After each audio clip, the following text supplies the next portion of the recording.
Hey, what's up guys? This is Anthony from Anthony's Customs, and for this review, we are looking at Bandai's Dragon Ball Super Dragon Stars series Super Saiyan Future Trunks. Now this is obviously a Trunks figure, so people are going to love it, but there are some good things about it, and unfortunately some bad. So we're going to have to talk about all of that stuff, because people are going to need to know this if they want to buy the figure. I don't know how many people are going to mind the problems. I think most of you guys are going to like this for the price point. It's a pretty cool figure. So let's go ahead and get it off the stand and take a closer look. This guy stands just about 6 1/4 inches to the very top of his hair, which makes him just about 16 centimeters, right around there. These guys aren't properly scaled, really. These are definitely a more economy line of figures compared to your figure arts.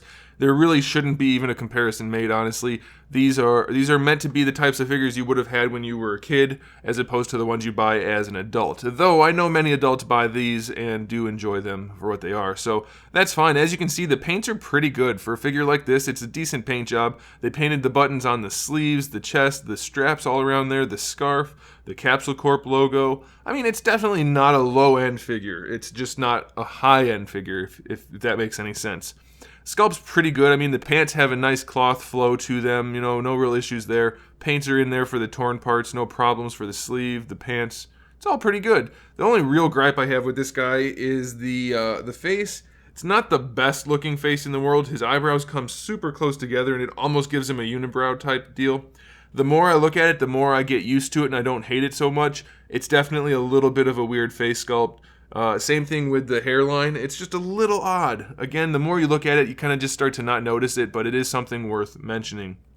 Now, as far as the accessories go, he does have his sword in the scabbard, which goes on his back. It just kind of pegs in there. Now, the problem with that is that you cannot remove the sword from the scabbard, so you have to remove the whole thing if you want him to hold the actual sword in his hand. Now, it's nice that we got both of those, but not being able to leave the scabbard on the back with the hilt of the sword not in it, that's kind of a problem, because now you don't have the scabbard anymore, so it's a little bit of an issue. It's not a total deal breaker, but it's worth mentioning. For the hands, we have 2 fist hands that come on him in the package, 2 sword gripping hands, and then 2 martial arts or relaxed pose hands, whatever you want to call those. So not a bad spread of accessories, especially at this $20 to $22 price point. I think it's pretty darn good.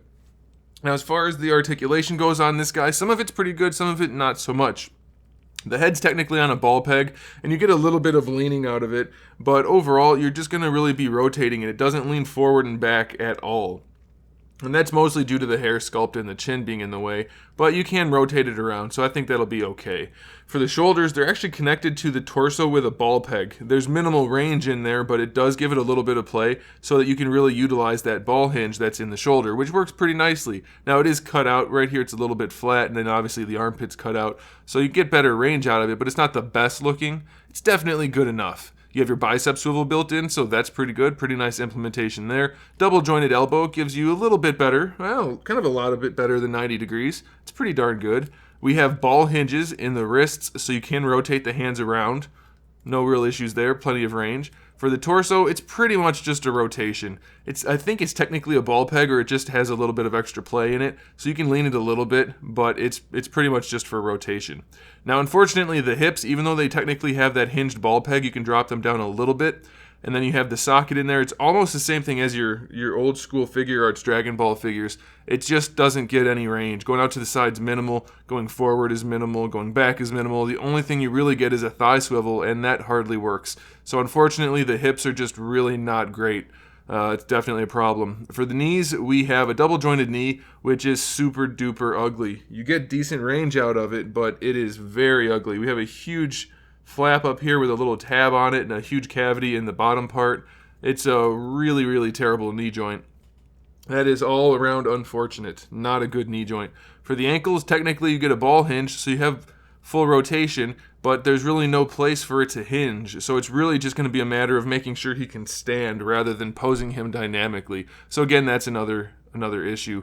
You can see a little bit more nice paintwork on the shoe with the gray sole, the brown toe, or I guess it's technically black, very, very dark brown maybe, and then the yellow rest of it. So yeah, it's a fine figure. It's nothing super impressive, but again, at the lower price point, I think it's good enough. I think a lot of kids are going to like these, and the adults who decide to collect them understand that they're supposed to be at a lower price point, and I think they're going to be okay. So there's my recommendation. Get it if you're getting it for the right reasons. Don't think it's going to be I almost said Dragon Ball. Don't think it's going to be a figure arts substitute, but it's definitely a nice little piece to add to your collection for a low price point, if that's what you're looking for. So there it is, guys. Thanks for watching. Make sure you subscribe to the channel. I have new videos up every single day. We talk about action figures, movies, TV shows, video games, all kinds of fun stuff. So make sure you come back for that. Give the video a thumbs up if you liked it, and in the meantime, keep collecting.